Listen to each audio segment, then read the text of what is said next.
բոլորս ցանկանում ենք լինել օրհնված։ Իսկ ովքեր են համարվում օրհնված մարդիկ ըստ Աստվածաշնչի։ Երեմիա 17 գլխի 7-րդ եւ 8-րդ համարներում գրված է. Օրհնյալ է այն մարդը, որ Տիրոջն է ապավինում, եւ Տերն է նրա հույսը։ Նա նման կլինի մի ծառի, որ տնկված է ջրերի մոտ։ Նրա տերևները կանաչ կլինեն, եւ երաշտ տարուց չի վախենա ու չի դադարի պտուղ տալուց։ Երբևէ մտածել եք, թե ինչու բարձր աշխատավարձ ստանալով միևնույն է ամսվա վերջում ունենում եք պարտքեր եւ վարքեր։ Իսկ կան մարդիկ, ովքեր ստանում են քիչ, բայց միևնույն է ամեն ինչ ունեն։ Նրանք երբեք չունեն պարտք, վարք եւ ուրախ են եւ բավարարված նրանով, ինչ ունեն։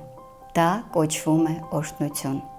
Այդպիսի մարդիկ իրենց հույսը դրել են Տիրոջ վրա, այլ ոչ նյութականի։ Լուրջ խորհեք այս հարցի շուրջ եւ աղոթքով ձեր հույսը դրեք Աստծո վրա։ Իսկ նա հավատարիմ է օրհնել ձեզ եւ հոգալ ձեր բոլոր կարիքները։ Գրեք կամ զանգեք, ես սիրով կաղոթեմ ձեզ համար։